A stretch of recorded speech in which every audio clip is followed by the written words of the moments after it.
আসসালামু আলাইকুম। আজকে নিয়ে আসলাম আমাদের একটা করলা খেতে। আমরা আর কি ক্ষেতটা আর কি অনেক অনেক সুন্দর একটি ক্ষেত হয়েছে। অনেক সুন্দর আর কি গাছের বানাম আছে। গাছটা অনেক সুন্দর হেলদি আছে আর কি। গাছে কোনো রোগ ব্যাধি নাই। আমরা কিছু গতকালকে আর কি মাটি উঠিয়ে দিয়েছি গাছে। গাছটা অনেক ক্ষেতটা অনেক সুন্দর দেখা যাচ্ছে। আজকে আমরা জাংলা দেওয়ার জন্য এসেছি। জাংলা দেওয়াটা যদি আপনার দেখাতে পারি তাহলে অনেক ভালো লাগবে। যে আমার বাবা সুতা দিচ্ছে আর কি, সুতা আর কি জাংলা গাছে, গাছটা আর কি উপরের দিকে উঠবে। এই সুতায় ভর করে জাংলায় আর কি উঠবে, এই যে দিচ্ছে।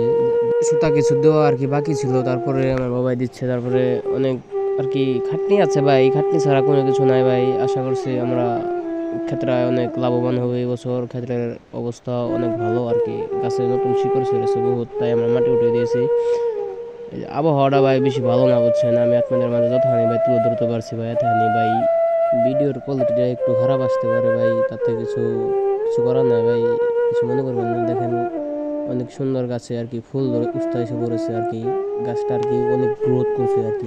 ক্ষেত আর কি অনেক সুন্দর আছে, বা গাছের ডুগি আর কি অনেক ভালো আছে। এই যে ফুল টুল ধরেছে গাছে অনেক সুন্দর আর কি। সারা পারতাছে না আর কি, গাছের লগে আমরা পাল্লা দিতে পারতাছে না।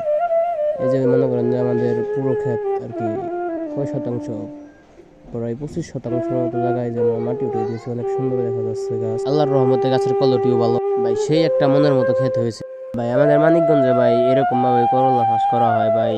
আমাদের এই জায়গায় ভাই অন্য পদ্ধতিতে করলা চাষ করা হয় না ভাই। এই পদ্ধতিতে করলা চাষ করা হয়। এই পদ্ধতিতে করলে ভাই আমাদের অনেক খাটনি কম হয় আর কি। আমরা আর কি যেভাবে ভালো বুঝি, আমার বাচ্চা ছাড়া কইরা আছে, আমরা বর্তমানে করব। আশা করছি আমরা এরকম ভাবেই চালিয়ে যেতে পারবো। ভবিষ্যতে যা হবে দেখা যাবে, সমস্যা নাই। আপনাদের যদি কোনো কিছু সমস্যা হয় কমেন্টে বলবেন, আমি সহযোগিতা করার চেষ্টা করব। সবাই ভালো থাকবেন। এই যে আমাদের উস্তা ক্ষেত, আশা করছি অনেক ভালো আর কি ক্ষেতের কোয়ালিটিটা আছে। এই যে উস্তাও এসে পড়েছে, সমস্যা না। আর বড় জোর আর মনে করেন 15 দিন পরে আমাদের জাংলা খেতে উস্তা ছেড়ে যাবে। আসসালামু আলাইকুম, সবাই ভালো থাকবেন। সবাইকে ধন্যবাদ।